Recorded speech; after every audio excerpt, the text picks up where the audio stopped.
जलाले हुस्न बरको साहब पैदा कर, जलाले हुस्न बरको साहब पैदा कर, अजल भी काब उठे और शबाब पैदा कर, और इनकलाब की आमद का तू इंतजार न कर, हो सके तो खुद ही से इनकलाब पैदा कर। क्या बात है। आज प्रारंभिक अंतरराष्ट्रीय मानवाधिकार संघटन एवं महिला नियंत्रण शाखा मुक्ताईनगरच्या वतीने मुक्ताईनगरचे पीआय साहेब आदरणीय आशिषजी अडसू साहेब यांचा सत्कार करिता आम्ही संघटनेच्या वतीने सर आपल्याकडे आलेलो आहोत। साहेबांनी जे जळगाव जिल्ह्याचे जिल्हाध्यक्ष श्रीकांतजी देवरे सर यांच्या मार्गदर्शनाखाली साहेबांनी सर्जिकल स्ट्राईक करून मुक्ताईनगर तालुक्यात जोजनखेडा चारठाणा ह्या ठिकाणी 58,42,000 रुपयाचा मुद्देमालसह बंदूकचे काडतूस आणि प्राण्यांचे कातडं सोनं चांदीसह मोठ्या प्रमाणावर साहित्य जमा केलं। ही मोठी कामगिरी आहे पोलीस डिपार्टमेंट। त्याकरिता साहेबांचा सत्कार करता आम्ही संघटनेच्या वतीने या ठिकाणी आलेलो आहे। आमच्या संघटनेचे सर जिल्हा अध्यक्ष आदरणीय मोहनजी मेढे सर या संदर्भात थोडं मार्गदर्शन करतील अशी मी त्यांना विनंती करतो। आपल्या मुक्ताईनगर पोलीस स्टेशनचे कर्तव्यदक्ष पोलीस निरीक्षक आदरणीय आशिषजी अडसूळ साहेब यांनी मुक्ताईनगर तालुका पोलीस स्टेशनचा कार्यभार सांभाळल्यापासून अत्यंत चांगल्या पद्धतीने या मुक्ताईनगर तालुक्यामध्ये कायदा व सुव्यवस्था अबाधित कशी राहील या संदर्भात त्यांची कामगिरी अत्यंत चांगल्या प्रकारे चालू आहे।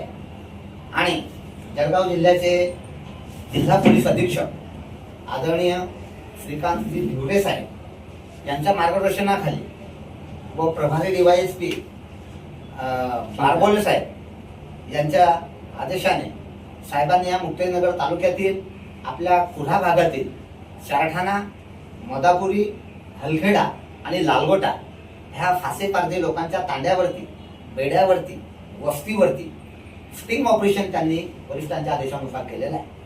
आणि त्या स्टिंग ऑपरेशन मध्ये रात्रीच्या वेळेला ते ऑपरेशन केलेलं आहे आणि पोलिसांचा ताफा जवळजवळ 200-250 पोलिसांचा ताफा त्या ठिकाणी होता। आणि आदिवासी लोक आहेत, शिक्षणाचा अभाव आहे त्यांच्यावरती, ते पोलिसांवरती सुद्धा अटॅक करतात आणि आदिवासी लोक महिलांना पुढे करतात आणि पोलिसांच्या अंगावर महिला जातात। तर त्या अनुषंगाने लेडीज पोलीस सुद्धा ते तयारीने घेऊन गेलेले होते। आणि आपल्या या मुक्ताईनगर तालुक्यामध्ये पुणा असेल, मुंबई असेल अशा लांब लांबच्या लोकांना त्या हे जे टोळी आहे आदिवासींची हे फसगत करत होती। त्यांच्यावर नकली नोटा घेऊन त्यांच्याकडून असली नोटा घेऊन नकली नोटा त्यांना द्यायच्या, नागमणी आहे ओरिजिनल हे भासून त्यांच्याकडून लूट करायची, काळी हळद, काही प्राण्यांची कातड्यांची तस्करी अशा अनेक गोष्टींच्या गुन्हेगारी त्या ठिकाणी वाढलेली होती। आणि अशा ठिकाणी ते गुन्हे गंभीर स्वरूपाचे होत होते आणि चांगल्या लोकांची फसगत होत होती।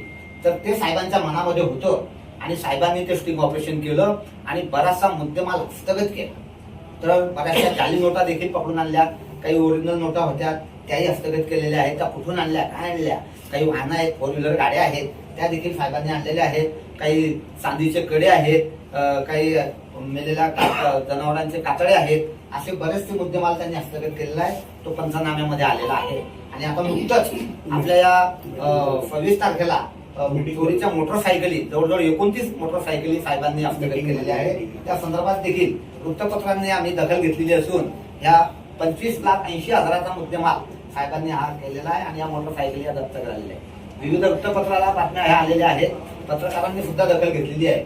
अशी चांगली कामगिरी अडसूळ साहेबांनी या आपल्या मुक्ताईनगर पोलीस स्टेशनला असताना केलेली आहे। इव्हन कुठेही पोलिसांचं काम पडतं, कुठे ऍक्सिडेंट झाला की पोलीस पाहिजे, कुठे मारामारा झाल्या की पोलीस पाहिजे, काही राजकीय लोकांचे आंदोलन काही असलेत, काही ते मोर्चे असलेत तिथं पोलीस पाहिजे। आता पोलीस जिथं नाही तिथं पोलीस पाहिजे। आणि मग झालेल्या काही गडबडी आहेत, काही चोऱ्या आहेत त्या आहेत, तर ह्या गुन्ह्यांना तपासासाठी वेळ लागतो। परंतु तरी देखील एवढे कामं असून देखील पोलीस यंत्रणा, पोलीस स्टाफ कमी असून देखील साहेबांनी त्यांच्या चाणाक्ष बुद्धीने आणि पथकं तयार करून त्यांनी व्यवस्थित हँडलिंग करून गुन्हे सुद्धा उघडकीस आणलेले आहेत। आणि मागचे देखील 302चा गुन्हा दाखल झालेला होता, त्यातील देखील 3 आरोपी साहेबांनी पकडून आणलेले आहेत आणि ते आता सध्या लॉकअपला आहे। अशी अत्यंत चांगली कामगिरी साहेबांनी, अडसूळ साहेबांनी केलेली आहे। त्यांच्याबद्दल सांगावं तेवढं कमीच आहेत। आणि नेहमी लोकांचा पोलिसांवरती रोष राहतो, पोलीस उशिरा पोहोचले, ऍक्सिडेंट झाला नाही तो माणूस मेला नसता, दंगल झाली, पोलीस उशिरा पोहोचले, गाडी उशिरा आली, लोक जखमी झाले नसते, असं लोक ओरडत असतात पोलिसांच्या नावाने, पण अशी चांगली कामगिरी लोकांच्या मनात येत नाही। आणि ती दखल मानवाधिकार संघटनेने घेतलेली आहे आणि त्यामुळे आम्हाला कौतुक हे केलेलंच पाहिजे. म्हणून पी.आय. अडसूळ साहेब, त्यांचे सहकारी, त्यांच्या पथकातील सर्व कर्मचारी, लेडीज पोलीस यांचं सर्वांचं या ठिकाणी मी मानवाधिकार संघटनेच्या वतीने मन भरून कौतुक करतो, त्यांचं अभिनंदन करतो. त्यांचं पुढचं उर्वरित आयुष्य सुख समृद्धीचे जावं आणि याही पुढे त्यांना या पोलीस खात्यामध्ये चांगले दिवस यावं, त्यांची बढती व्हावी.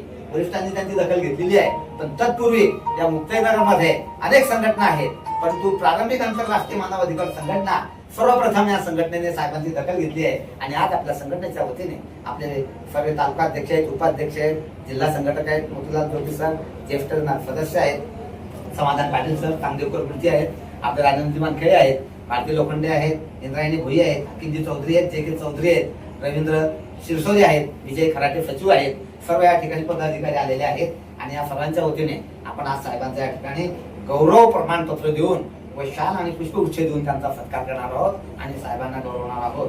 कृपया असंच चांगली कामगिरी साहेबांकडे या तालुक्यामध्ये घडो. या मुक्ताईनगर तालुक्यामध्ये 82 गावं आहेत. 82 गावाची जबाबदारी कायदा व सुव्यवस्थेची त्यांच्यावरती आहे. आणि कुठेही काही झालं, आता पावसाळ्याची चालू लागलेली आहे, नुकतंच पाणी पाऊस चांगला होतोय, कुठं अतिवृष्टी होते, नदी नाल्यांना पूर येत आहेत, कुठं झाड कोसळताय, कुठं काही पाणीने काही प्राणी वगैरे होऊन जात आहेत, त्या संदर्भात देखील साहेब कर्तव्य लक्ष आहेत. तहसीलदार साहेबांची मिळून आहेत आणि वरिष्ठांचे आदेश झाले, कुठं काही कळालं, साहेब तात्काळ गाडी घेऊन तिथे जातात आणि तिथे पोलिसांची काय मदत आहे तिथे तात्काळ मदत करतात आणि गोरगरिबाला न्याय देण्याचा त्यांचा प्रयत्न असतो. असे अडसूळ साहेब हे आपल्याकडे आलेले आहेत आणि आजपर्यंत मुक्ताईनगर तालुक्यामध्ये